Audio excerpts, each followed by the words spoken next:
오늘은 유동성의 함정이라는 주제로 말씀을 드려보겠습니다. 유동성이 자산의 버블을 영원히 만들지 못합니다. 그러니까는 제가 주식이든 어떤 품목이든 그런 어떤 경제적인 것을 지나고 난 다음에 뒤돌아보면은 모든 경제는 그것이 흘러갈 만한 이유가 있는 곳으로 흘러갑니다. 그리고 과거에 있었던 일이 주로 반복되지 과거에 없었던 일이 다시 생기는 경우가 사실 지극히 드뭅니다. 그래서 우리는 조금만 더 냉철해져서 이 시장을 바라봐야 하겠고요. 저금리 때문에 유동성 때문에 어떤 버블이 영원히 지속되리라는 것은 조금 다른 얘기다. 그 좋은 예가 사실 과거 뭐에 있었죠? 예, 원유에 있었습니다. 어떻게 보면은 지금 일어나는 모든 일들은 사실 2007년, 2008년의 틀을 크게 벗어나지 않는다고 저는 보고 있습니다. 물론 다른 점이 있긴 있는데 원유의 모습을 좀 보겠습니다. 원유의 장기 차트이고요. 요거는 이제 2007년도 때고 2008년 이후에 이렇게 원유가 급락을 하게 되는데요. 이미 리먼 브라더스 사태나 서브프라임 사태는 2007년에 이쯤에 터졌죠. 2008년경부터 폭락 시작해서 특히 주식도 이제 10월이 되면서부터 주식도 이보다 더 크게 막 떨어지는 모습들이 있었는데 물론 원유도 엄청 떨어졌는데요. 서브프라임 사태가 처음 닥쳤을 때 유동성을 풀지 않았느냐? 풀었잖아요. 그게 뭐였죠? 대표적인 게 그 당시 구제금융이었어요. 망해가는 은행들의 엄청난 유동성을 공급해서 구제금융을 실시했습니다. 그 결과 어떻게 했어요? 서브프라임 때도 지금처럼 주식도 다시 올라왔고, 그죠? 그리고 이 원유 요 자체도 기막힌 일이 있는데 그 당시 은행이 망해가니까는 미 정부에서 은행에 돈을 지원을 했는데 그런데 일부 은행에서 그 받은 구제금융을 받은 돈으로 여기에 원유 투기에 사용했다는 것이 나중에 밝혀졌죠. 그 뭐예요? 지들이 원유 작전하는 방향으로 마저 완성시키고 선물 플레이죠. 이것도 딱 일단 만기 때까지 올리고 끝냈을 겁니다. 어쩌면 그 당시에도 정부가 돈을 지원해서 증시도 회복되고 원유는 더 오르고 정말로 지금보다 훨씬 더 지금 원유 가격은 지금 뭐 40불인데 그 당시는 막 140불 이랬고 지금보다 훨씬 더 인플레로 가는 분위기였다 이 말씀입니다. 그러나 뭐다 유동성을 공급한다고 해서 금융위기를 막지는 못하고요. 그래서 유동성을 푼다고 해서 금융위기를 막게 유동성을 푼다고 해서 금융을 막지 못하게 되면 어떻게 돼요? 부동산 어떤 버블에 대한 품목에 대한 하락은 나오게 된다는 것이죠. 그리고 굳이 이런 얘기를 하시려면은 차라리 버블의 초반 유동성이 초반에 하거나 원유라 치더라도 그죠? 원유라 치더라도 참 생각하면 웃기죠. 얼마 전이잖아요. 원유가 10불 됐을 때, 20불이었을 때 얼마 전이었는데 그 생각을 한다면 참 웃기죠. 왜 개인들은 그때 투자를 포기했었을까요? 라고 우리 스스로에게 묻지 않을 수가 없는 겁니다. 그죠? 그래서 유동성을 풀든 안 풀든 정부에서 구제금융을 지원하든 지원하지 않든 간에 뭐다? 버블이 생긴 종목은 늘 다시 꺼져왔다. 이게 역사적인 진리요, 팩트요, 예외가 없습니다, 여러분. 그러니 그린스펀이 뭐라고 했어요? 자신만만하게 얘기하잖아요. 꺼지지 않는 버블은 없다. 멋진 얘기를 하죠. 버블이 뭡니까? 버블.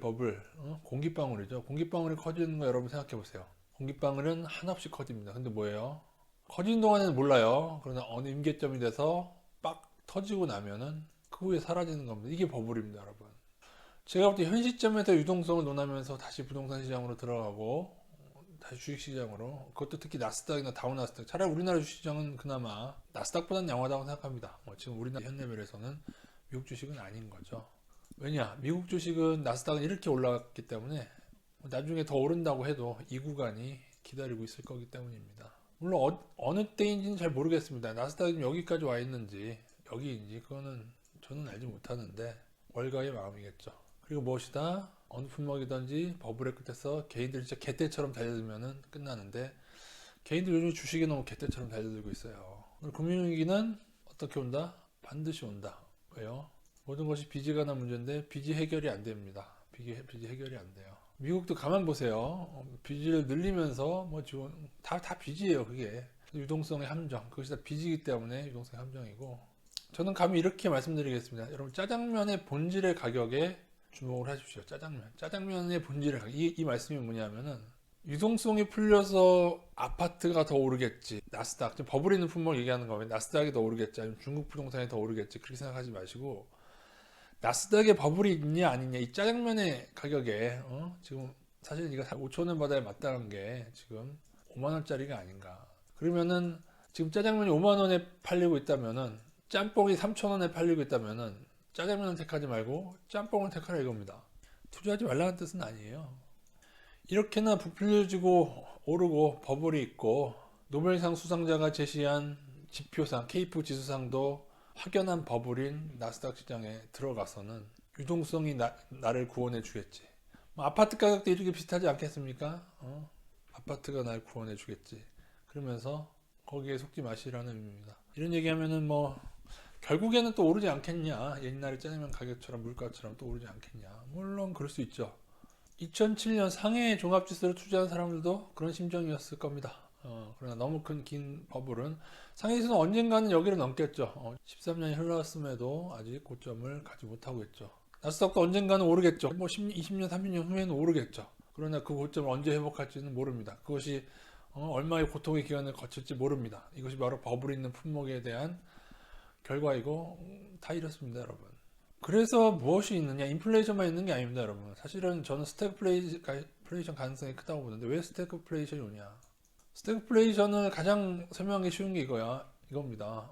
버블이 있는 짜장면은 유동성을 풀어도 못 오르거나 떨어지고 스태그, 침체, 정체.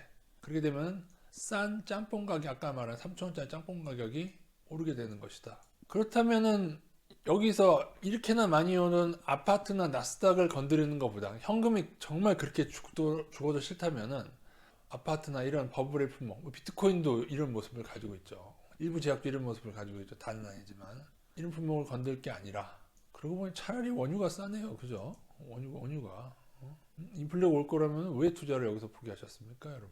20불에서. 불과 5, 6개월 전에 원유 가격이 10불이었다는 사실이 잘 믿어지지가 않습니다. 지금은 10불을 찍었으니까 40불도 높아 보이죠. 40불도 여전히 싼 가격이죠. 물론 원유는 콘덴고가 있고 또 선물 장난이 있어서 투자 용이하지 않을 수 있겠지만 차라리 나스닥을 투자하려면 차라리 이게 낫죠. 콘덴고로 먹어 들어간다고 쳐도 그죠. 예전에 과거 금가격이 1900불을 육박했을 당시 2011년 말 2012년 초 제가 그때 금에 열광하는 개인들을 보면서 이런 글을 남깁니다. 그 당시 2012년까지 아파트 가격은 하락했고 금 가격은 이렇게 올랐는데 아고라는 뭐 아파트는 폭락한다에 침체해 있었고 많은 사람들이 그리고 금은 오른다라는 것에 침체하던 때가 있었습니다. 그래서 무슨 글을 올렸냐면은 금은 무조건 오르고 아파트는 무조건 떨어질 것인가 라는 글을 올립니다. 어떠한 품목이든 간에 많이 오른 종목은 또 떨어지고 지금은 비슷한 레벨이지만은 기간 조정을 거쳤기 때문에 이때에 비해서 금은 지금 버블이라고 보기 힘들죠. 지금은요. 반면 또한 2012년 이후 아파트와 부동산이 올랐다면은 그렇다면 역시 짜장면의 본질 가격을 다시 생각해 보셔야 될 것 같습니다. 근데 결론부터 말씀드리겠습니다. 이 모든 현상은 현재 개인들이 열광하고 있는 모든 현상은 이러한 습성 때문에 있습니다. 개인은 늘 급하게 오르는 것에 열광한다. 그것뿐입니다.